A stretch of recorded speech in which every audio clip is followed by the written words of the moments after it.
And well. Welcome back to New York Sports WickerMedia. I'm watching K99. Thank you, as always, for taking the time to watch these videos.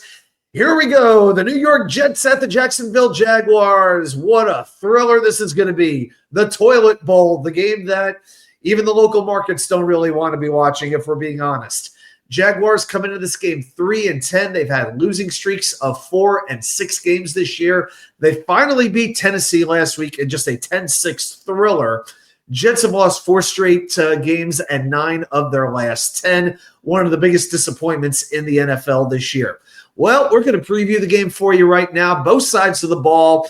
Give you some other game notes as well. We got the matchups, the stats, the injuries, some different things to watch for.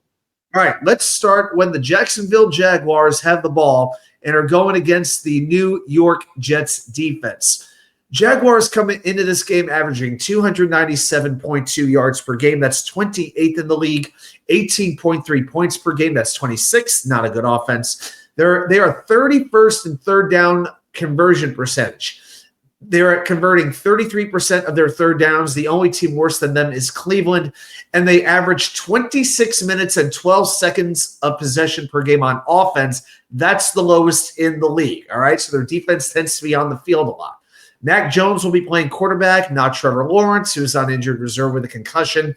Macjones, the former New England Patriot signal caller, has played 6 games. He's completed 65% of his passes, 732 yards, which basically is 122 a game, 2 touchdowns, 5 interceptions, sacked 7 times. Do we need to say much else about him? Just one of the many very disappointing quarterbacks from that class that included Trevor Lawrence, Trey Lance, Zach Wilson, and Justin Fields. Kyle Trask, do we need to go on? Tankbigsby emerging as the main running back in this ground game for the Jaguars. He has 120 carries, 602 yards, 5 touchdowns, so averaging basically 5 yards per carry. That's at the top 10 in the NFL. You still have Travis Etienne, who's dealt with a lot of injuries in his career, but he's still there. 99 rushes, 391 yards, 2 touchdowns. As far as receiving goes, they're pretty beat up. Christian Kirk, Gabe Davis, not going to be playing in this game. Rookie brianthomas Jr. emerging as the go-to guy on this offense. Last week had 8 catches on 12 targets. For the year, 54 catches, 851 yards, 6 touchdowns, 12 plays of 20 yards or more. The Jets have to contain him. If you do that, you all but shut down the passing game. Now, Sauce will be back after missing last week's game with a hamstring injury, but there are concerns. Brandon Eccles out with a shoulder injury. DJ Reed right now seems like a game-time decision, but it doesn't seem very likely that he's going to go. And we know Michael Carter's dealt with injuries practically all season. You know, last week he had, I think, 12 snaps for the whole game. So you might see Quantez Stigger starting in this game. Maybe Isaiah Oliver shifts, plays some cornerback as opposed to safety. I would expect a good amount of him. And if you look at tight end, well, Evan Engram at tight end always plays well against the Jets, it seems. You know, has 47 catches this year, 365 yards, but he's dealt with injuries. A hamstring injury that cost him a month, and then last Sunday he injured his shoulder. That turned out to be a torn labrum. He is now out for the year. So starting at tight end, it will be Brenton Strange, a second-round pick last year. For the year, 23 catches, 256 yards, 2 touchdowns. We'll see what he winds up doing. Now, their offensive line, not bad. Walker Little, the left tackle, just got a contract extension, $15 million a year for 3 years. You got some veterans in Ezra Cleveland at left guard, Mitch Morse at center. Brandon Scherf came over from Washington. He's at right guard. Both Cleveland and Scherf have been limited this week in practice with knee injuries. And then right tackle Anton Harrison is in his 2nd year. So, yeah, kind of a veteran, a decent workman-like sort of lineman, a mix of youth and experience. So I think it's a situation where the Jets can get a pretty decent pass rush. I think Harrison is the one that you can get some pressure on, though. But with these guards having knee injuries, maybe Quinnenwilliams could have a little bit of an impact. And, I don't think he's had as good of a season as he's capable of. I'm looking to see him get some pressure up the middle on Mac Jones.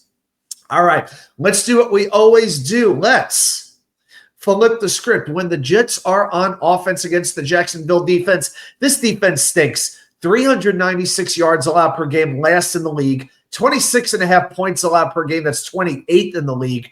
Now, former number 1 overall pick Travon Walker starting to emerge now. He's got 8.5 sacks, 10 tackles for a loss, 48 tackles. And then you've got Josh Allen, the other one. Joshuahinesallen, 7 sacks, 8 tackles for a loss. But no other Jaguar has more than 2 sacks for the year. So you have 2 pretty good pass rushers, but those are the 2 to really focus on. Now you've got Eric Armstead in the middle at defensive tackle. He came over from San Francisco in free agency, really hasn't had an impact. 19 tackles, 1 sack. At linebacker, you got Devinlloyd, 93 tackles. Foye Oluokun came over from Atlanta. He gets a lot of tackles at linebacker. He had 11 last week, missed some games with injuries, but Oluokun is sort of like their CJ Mosley, gets a lot of tackles, but he's a little bit faster. Now, those linebackers are going to be focused on stopping Breecehall, who, surprisingly, as of now, is expected to play in this game. He practiced in full on Friday. I just got to think his workload should be reduced. I want to see more Braylon Allen. I want to see more Isaiah Davis. The Jets have nothing to play for at all. Why risk further injury? I appreciate the heart, the willingness to play, but come on. It just doesn't make sense to play Breece at this point. Now to the secondary. Now the pass defense is where Jacksonville is horrible. 263 yards allowed through the air per game. Last in the NFL. You've got Tyson Campbell, the former second-round pick. He was actually picked 1 pick before Elijah Moore was taken by the Jets years ago. And you got the veteran Ronald Darby on the outside. I think one bright spot, though, is Jarrian Jones from FSU, the rookie. The slot corner, he's still young, still raw, but he's getting some attention. He had a pretty good game against Tennessee. Had a big sack, his first sack of his career. Had a pass breakup that forced the Titans to punt late in the game. Had one of the team's 2 sacks in the game, 2 pass breakups. So Jarrian Jones is sort of a young player who's making a bit of an impact.